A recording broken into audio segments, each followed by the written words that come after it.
Welcome to This Week in South Carolina. I'm Gavin Jackson. As the end of the regular session of the General Assembly came to a close, some major legislation was passed, and some, like medical marijuana and the hate crimes bill, died for the year. The Associated Press's Jeffrey Collins and the state's Joe Bustos join me to recap this year's legislative session. But first, more from this week. While the legislative session has ended, several bills are becoming law by a stroke of Governor Henry McMaster's pen in Columbia. The landmark Early Voting and Election Integrity Bill that had broad bipartisan support in both chambers, despite some differences, became law on May 13th. But this week, lawmakers, political party members, and supporters gathered for a ceremonial signing of the bill. So individuals can go and vote in that 12-day window leading up to elections without having to make up an excuse. We want all South Carolinians to have the opportunity to do that. Eliminate drop boxes, auditing, eliminating third-party funding of election, voter roll maintenance, no ballot harvesting, identification requirements for mail-in absentee voting. All of those things were included. But I think it's important for me to tell the entire story of House Bill 4919. As I introduced it, it was a skeleton bill. It dealt with early voting. It dealt with absentee voting. It dealt with voting centers. And with the work of the members of the House and the members of the Senate and the governor and the political party leadership in our state, this bill grew. In this day and age, when changing election laws can prompt outrage from Democrats and Republicans, South Carolina's Democratic Party Chairman Trav Robertson said the new law is a model. And I can say this as chairman of the Democratic Party, I will probably catch hell for being here today, but this bill sent a clear message to those who will be reviewing our process or our role in nominating the Democratic nominee for President of the United States. And one of the keys is access to the ballot. And allowing us 2 weeks of early vote sends a clear message that South Carolina wants to continue to make sure that our elections are run above board, above and beyond reproach, but most importantly, they're run effectively and efficiently. Of course, there were some compromises after the bill hit a snag with the Senate, which wanted greater oversight of the State Election Commission. We ultimately had a compromise that preserved the notion of advice and consent to the Senate while also sharing power with the House and ensuring that we have checks and balances between the legislature and the governor, in a spirit that our founders would appreciate and is really laid out in the Federalist Papers that they penned. Voters will have multiple early voting location choices in their home counties starting May 31st for the June 14th primaries. Now to recap the 2022 legislative session, I'm joined by two State House reporters, Jeffrey Collins with the Associated Press and Joe Bustos with the state newspaper. Welcome back, y'all. Thanks for having me, Gavin. Great. Thanks for having me. We started the legislative session off together in January, talking about what was going on. Now we get to recap it together. And Jeffrey, I want to talk to you first about the early voting election integrity bill that we saw the governor sign into law this past week.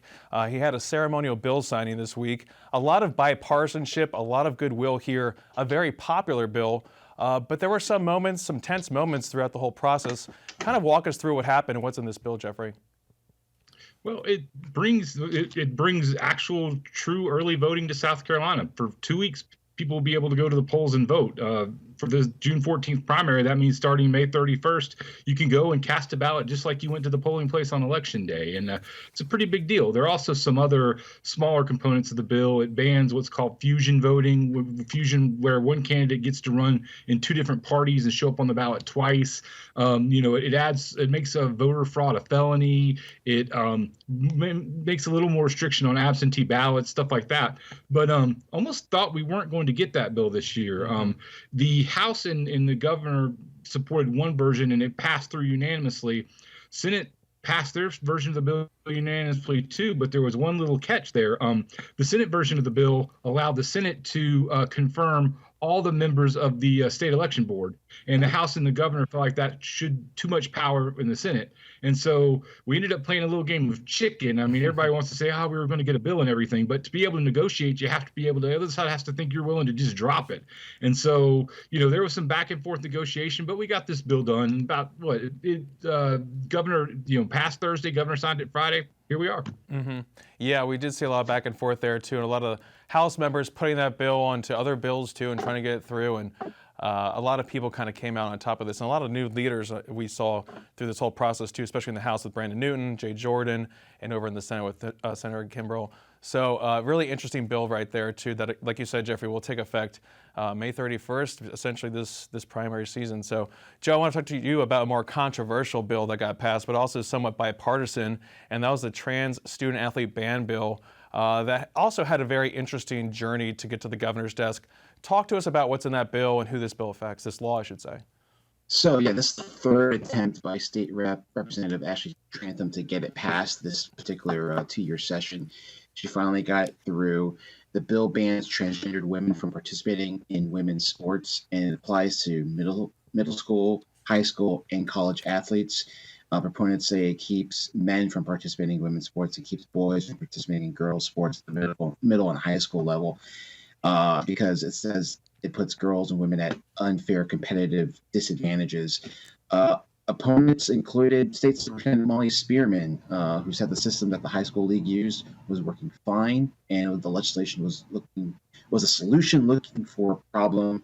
I mean, since 2016, only 5 trans athletes have applied for waivers through the high school league to participate. Only 1 transgendered female high school student was approved, and 3 transgendered male high school students were approved. But now South Carolina is one of 17 states that have some sort of trans athlete law on the books. Mm-hmm. Yeah, and that's taken effect, like we said, and something that was really big, had been pushed for a while there, and finally got across the finish line this past week or so. Jeffrey, since we're on the subject of education, I want to ask you about a few other important education bills that reached the governor's desk. One of them is dealing with unencumbered teacher time throughout the school day, and then another one is student lunch debt relief. Talk to us about those bills and how that factors into this whole education discussion we've been having. Yeah, I mean, these are 2 bills that have been very important to the education community. I mean, teachers have asked for several years. In fact, one of the things that the big rally at the State House back in 2019 was about was to get 30-minute breaks for teachers, so they could have 30 minutes where they don't have any students, where they can eat a lunch, use the bathroom, whatever it is that they need to do, just like most everyone else has on their job. And the other one, it doesn't allow school districts to turn over kids that owe money for school lunch. The school districts can't turn that over to debt collection. And that was another very important bill and got a lot of bipartisan support because, I mean, it's just one of those things where, I mean, kids have to eat. I mean, is it really fair to turn the debt over to a collection agency? And that is there a different way of doing things? And that it took a few years to get that passed too. But again, these aren't humongous education deals. These aren't, teacher pay raises or massive overhauls, but they're big deals to teachers and educators in that group. Jeffrey, keeping with that, when we look at these big overhauls, these big changes, obviously we talk about teacher pay raises. That's a budget discussion, which we'll talk about later in the show. But what about other factors when it comes to that whole movement that you're talking about? Do you feel like this is just really piecemeal action when it comes to big reforms? Yeah, I think that was a lesson that got learned. There's the huge education overhaul bill in 2019 that the House passed. It rolls over to the Senate in 2020, and the Senate, by all accounts, looked like they were going to pass something out of it, but then COVID happened. I think the lesson that got learned there was it's hard to take this gigantic overhaul bill and get it through. It's better to get it through in pieces. And I mean, there's been some testing reform. There's been some other things done in education. I think that's what you're going to see from here on out is these smaller bites being taken instead of this huge chunk that they decided to take a few years ago. Mm-hmm. And then, of course, a couple $1 billion in federal aid, too, that came as a result of COVID going to school districts as well, hopefully fueling some improvements there, too.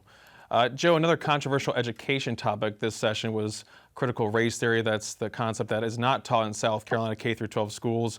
Nevertheless, that became the focus of the House Education Committee, and they heard about 15 hours of testimony around that. They crafted a bill. Tell us where that bill went and how maybe it's still in play. So I think one of the key things, the House was hoping to get this passed during crossover week. At the same time, they're getting the trans athletes bill passed.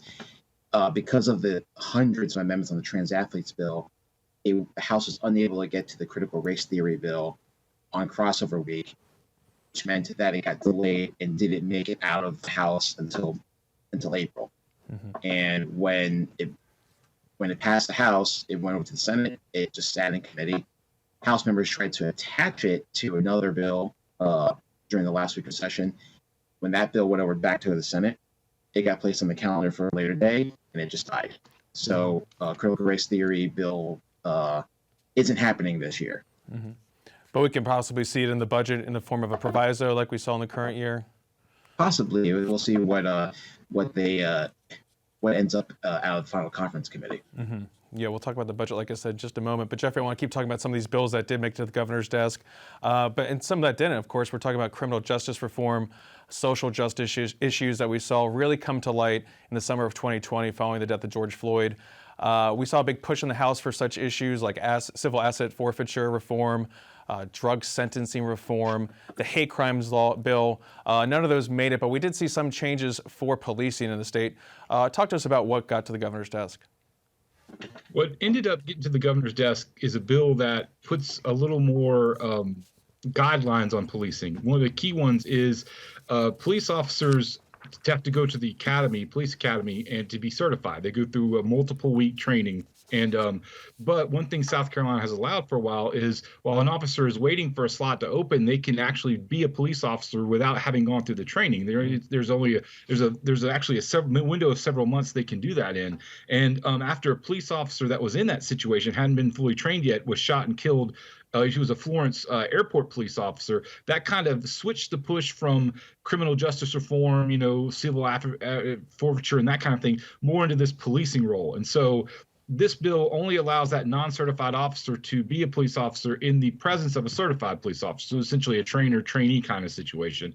It also does a few other things. It bans certain chokeholds. It requires an officer that sees a fellow officer do something illegal or do something harmful towards somebody to intervene. They're required to by this law to go ahead and intervene and try to stop the situation. And there's some other training things that kind of give certain, standards across the board in South Carolina, small and big police departments. Yeah, definitely, because a lot of those bigger police departments have a lot of those standards already on the books, but a lot of this is targeted to those smaller departments that don't have the resources per se to have such things on the books. But also the hate crimes bill, really a lot of attempts right there to get that through, because it did go as far as it's ever gone before, but still didn't make it across the finish line this year.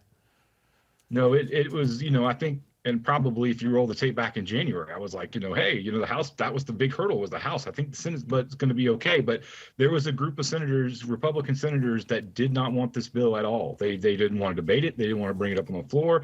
And it never moved. I mean, it got out of Judiciary Committee at the end of 2021, and it didn't take a single step forward after that. So, I mean, in the end, and we'll see. I mean, all bills die at the end of the session, so hate crimes will have to be revived again. And it sounds like the supporters have concluded that they'll have to get it through the Senate first now before they can get it back into the House and have that happen. But South Carolina and Wyoming are the only states in the U.S. that don't have a hate crimes law now. So we'll see if pressure gets put on South Carolina from business and some other things to eventually get this done. Mm-hmm. Yeah, we did see a big push there at the end there. But Joe, I want to talk to you about conference committees and bills that are still alive but have to have some differences ironed out. They passed both chambers but with different language in them. So we have committees with 6 lawmakers on them right now working in this little off season before special session on June 15th. One of those bills is the medical conscience bill. Tell us about that bill and why that's such a big issue right now. So this is a bill that allows medical providers to choose not to perform a procedure they have a moral objection to. So if a doctor doesn't want to perform a medical service like gender-affirming care, he or she wouldn't face any kind of criminal or civil penalties for it. Supporters say this allows medical providers to stand by their religious beliefs. But opponents such as the LGBTQ community say it will allow certain patients to be discriminated against, and they call it vague and overly broad. Some of the opponents say it could affect some opponents say the bill could affect those who are seeking gender-affirming care, birth control, or even HIV medication. Gotcha. Yeah, definitely. And that could also, on the flip side, if doctors don't want to prescribe someone ivermectin, they don't have to do that either. That was a big push back during the COVID days too.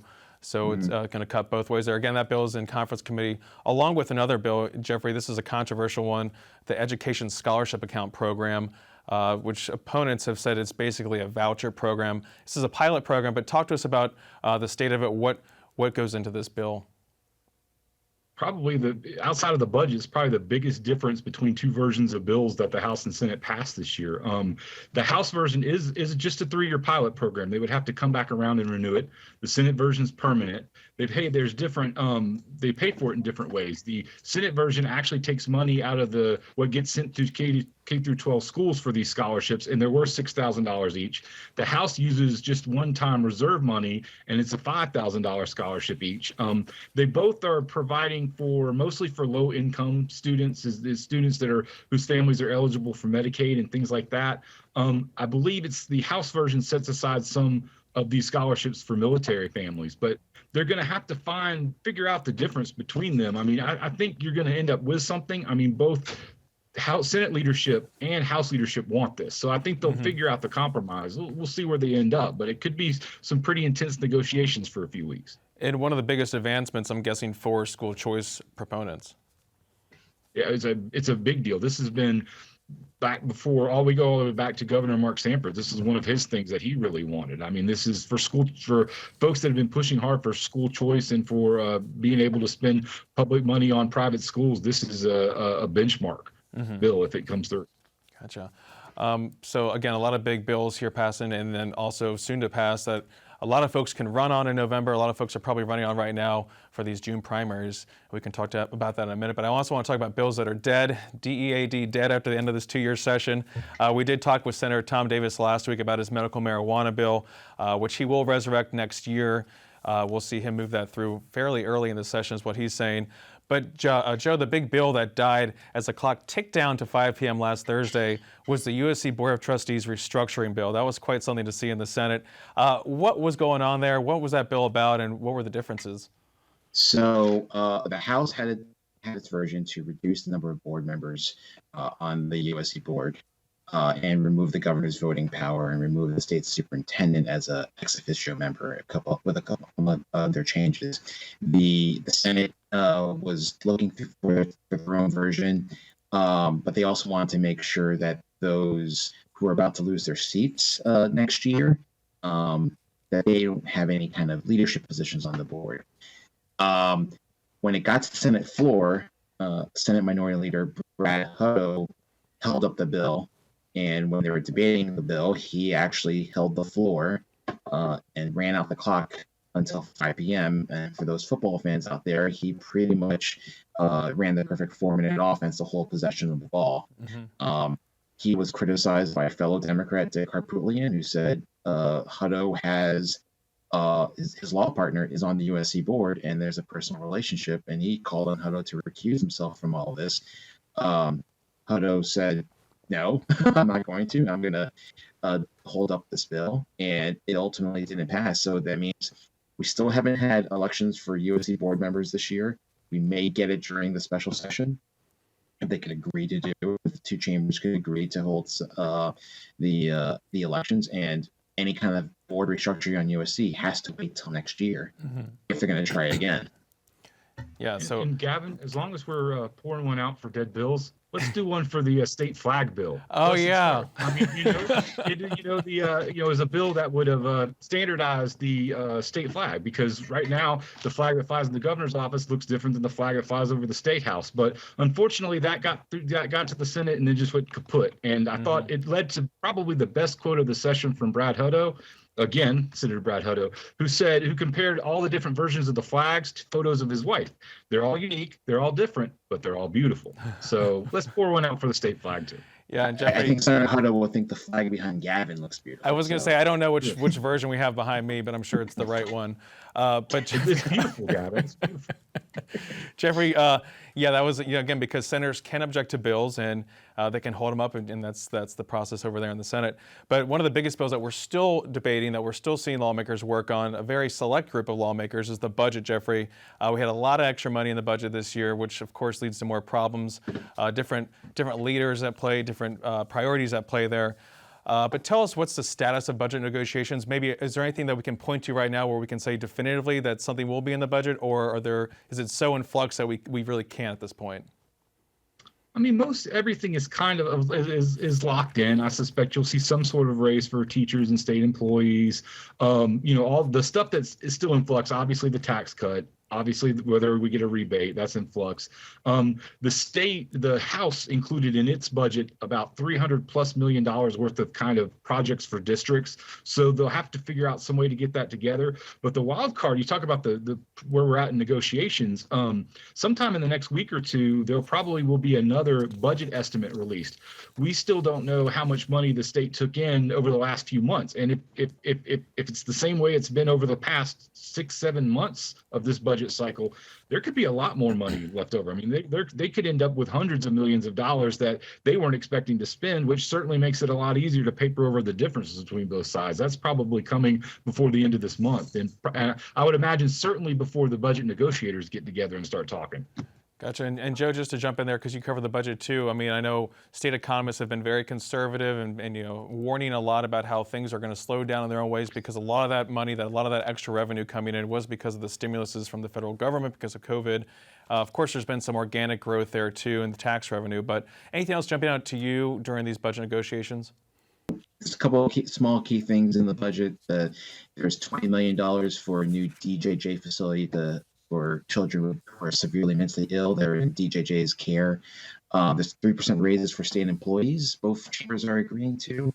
And there's money for the Department of Social Services to help them provide services under the Michelle H. lawsuit settlement. That's something they've been asking for. I think that actually is enough money for them to carry out the lawsuit settlement. Gotcha. Yeah, a lot still in play that we'll be watching for. And Jeffrey, I want to ask you really quick. You brought up tax relief, tax reform, tax rebates. We're going to see some sort of version of that because both chambers have passed a version of that. What's going on with those? Can you give us more detail? On the tax cut side, the big difference is that the House version cuts the state's highest tax bracket from 7 to 6.5% immediately, and then just takes this stair-step approach to slowly get it back down to 6 and consolidates all the lower brackets. Mm-hmm. The Senate just lops it right now. I mean, takes it down to, I believe it's 5.7, 5.8%. Which one, Joe? Is it 5.8? Is it right? It's 5.7%. Mm-hmm. 5.7%, yes. And so, the Senate's cost more this year because it has such a bigger cut initially. And then on the rebate side, the House does not have a rebate plan where they just give you money back directly. The Senate version has rebates ranging up all the way up to $700, and it spends $1 billion on it to make sure everybody that files an income tax form gets a rebate, even if they don't pay any tax at all. The thought is you pay sales tax and some other taxes, so you deserve something small, about $100 or so, even if you don't have an income tax burden. And that is a big gulf that they need to figure out and negotiate through. Mm-hmm. And we have about 3 minutes left, and I know we're going to see a lot of money coming to the state from the federal government, too. They passed that House authorization bill for American Rescue Plan Act dollars, Joe. That's going to be big, as well as the Savannah River site settlement, too. Just the status of those bills and what we can see happen as a result. So the ARPA money, the COVID relief money, that passed both chambers is $1.9 billion of $2.5 billion the state has to allocate. You'll see money for a new DHEC lab. Though there's money for broadband expansion, money for the Office of Resilience, money for water and sewer lines and rural infrastructure. Water money for widening I-26 between Columbia and Charleston, and widening I-95 the first 33 miles north of Georgia, which is good for me when I come back to Florida. The Savannah Riverside money, there's $525 million for them to allocate. There are differences in how they want to spend that. Most of the money will be going to Allendale, Barnwell, and Aiken counties, but each chamber wants to spend the money outside those counties. The Senate wants to put some money into the adjacent counties and also into county transportation funds for road projects, for local road projects. The House wants to put some of the SRS money into the Port of Charleston for barge and railroad improvements. So that still needs to be worked out. How do you spend $500 million? No, we'll find out soon. We have a few moments left here, Jeffrey, and I want to ask you just about this special session that lawmakers will have June 15th. That's the day after primaries. A lot of House members will learn their fate, whether they're coming back in January or not. But I want to ask you what they'll be doing then, and then also just kind of piggyback on that with what's going on in the off session itself, including looking at the future of abortion in the state. Yeah, I mean, it's almost all budget. I mean, if you look through the more than 200 bills that the House and Senate passed over this 2-year session, Governor McMaster vetoed very few of them, and they were mostly local bills that, he just vetoes on, philosophical reasons, and they get overturned. So it's mostly going to be budget, if not, and then some conference committee things like if the voucher bill and things get taken up. The most interesting special session may happen sometime in the summer or fall, depending on if we get a ruling that overturns Roe versus Wade. Depending on how far that ruling goes, if it goes far enough to where South Carolina has the 6-week ban essentially. Mm-hmm. If the Supreme Court allows an even further ban, chances are the House and Senate will come back and at least debate, maybe a full ban on abortion in South Carolina or whatever would fit under that Supreme Court ruling. So that's the big wild card. We could have a couple of weeks in Columbia debating abortion, depending on what the U.S. Supreme Court does. Gotcha. What you're saying is that there is no off season in Columbia, is what I'm hearing. No. Well, great. We'll be watching with Joe and Jeffrey. That's Jeffrey Collins with the Associated Press and Joe Bustos with the state newspaper. Two great State House reporters. You guys can follow their work in their newspapers and respective outlets, and of course on Twitter. Thank you guys so much. Thanks for having me. Thank you, Gavin. For South Carolina ETV, I'm Gavin Jackson. Be well, South Carolina.